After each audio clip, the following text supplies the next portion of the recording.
Une vidéo d'ordre pédagogique, comment évaluer les écrits selon la grille du groupe EVA. Alors lorsqu'un enseignant doit évaluer l'écrit d'un élève, il ne peut pas se contenter de corriger les fautes ou de modifier quelques phrases.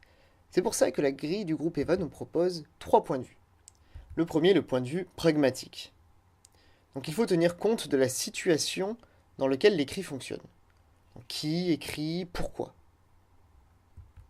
Sémantique, donc quel est le sens produit par cet écrit, et finalement morphosyntaxique. Donc là on ira plus sur de la grammaire avec la fonction de l'organisation du message. Alors ces 3 points de vue seront utilisés à 3 échelles différentes. Au niveau de la macrostructure, soit du texte en général, puis l'enseignant passera ensuite sur de la mésostructure, donc le niveau de relation entre les phrases, pour finir dans la microstructure, donc analyser la phrase elle-même. Donc je vous ai mis le tableau dans cette diapositive. C'est une diapo qui est tirée, j'ai mis la référence en bas, des éditions Hachette. Alors on retrouve bien ici le niveau textuel, le niveau mésostructurel, donc avec les relations entre les phrases, et le niveau de la phrase microstructure, avec à gauche pragmatique, sémantique, morphosyntaxique. Donc nous allons commencer en haut à gauche, au niveau macro-structurel du point de vue pragmatique. Alors l'auteur tient-il compte de la situation? Donc c'est ce que je dis tout à l'heure. Qui parle? À qui? Pourquoi? A-t-il choisi un type d'écrit adapté? Donc, je sais pas, une lettre, une fiche, une technique, un conte. L'écrit produit-il l'effet recherché? Est-ce que l'objectif c'était d'informer? Est-ce que c'était de faire rire? Ou autre chose? Le support est-il bien choisi? Est-ce que c'était judicieux de l'écrire sur une lettre? Est-ce que c'était judicieux de l'écrire sur une affiche? La typographie est-elle adaptée? Voilà. Et l'organisation de la page est-elle satisfaisante? Est-ce qu'un schéma aurait permis d'aider quelque chose dans la compréhension? On passe au niveau sémantique. Information est-elle pertinente, cohérente? Le choix du type de texte est-il approprié, pardon. Donc narratif, descriptif, explicatif. Donc voilà. Le vocabulaire est-il homogène et adapté au type d'écrit? Au niveau morphosyntaxique, le mode d'organisation correspond-il au type de texte choisi? Le système des temps est-il pertinent et homogène? Et finalement, les paragraphes sont-ils correctement délimités?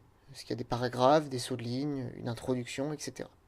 Donc là, on est vraiment au niveau du texte de manière globale, dans la macrostructure. Nous passons ensuite dans la mésostructure. Alors, au point de vue pragmatique, le lecteur est-il suffisamment guidé? Donc, est-ce qu'il y a une organisation textuelle qui permet de guider ce lecteur? Les choix thématiques sont-ils pertinents? La cohérence thématique est-elle satisfaisante? Donc avec la progression thématique, pardon, les thèmes constants, évolutifs, hyperthèmes. Au point de vue sémantique, la cohérence sémantique est-elle assurée? Est-ce qu'il y a des contradictions? Est-ce que les GN sont appropriés, les groupes nominaux? Ah, ça je ne l'ai pas mis. Et pour finir, l'articulation entre les phrases ou les propositions est-elle marquée efficacement? Donc on parle des connecteurs logiques, temporels. Au niveau morphosyntaxique, la cohérence syntaxique est-elle assurée?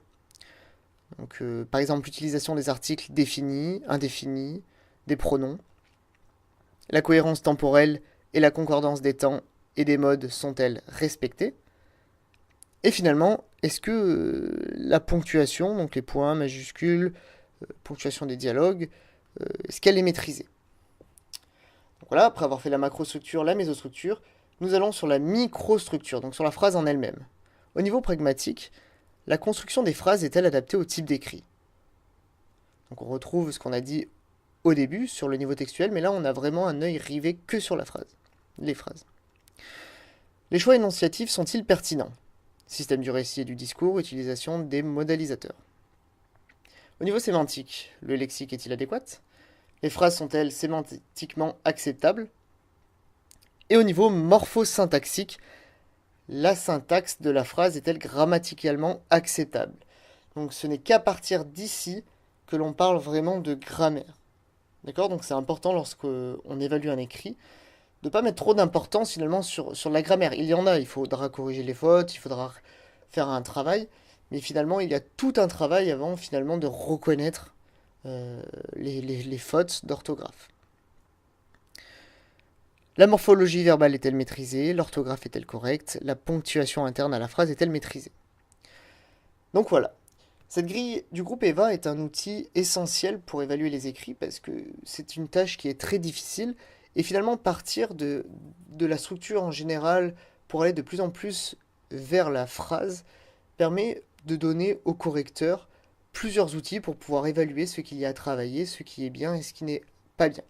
Donc bien sûr, il est difficile de traiter tous les items, donc l'enseignant peut se faire un petit résumé de ce tableau et utiliser cette logique de pragmatique, sémantique, morphosyntaxique à des échelles différentes. Donc voilà, j'espère que cette vidéo vous aura aidé et je vous dis à une prochaine fois. Allez, ciao, bye!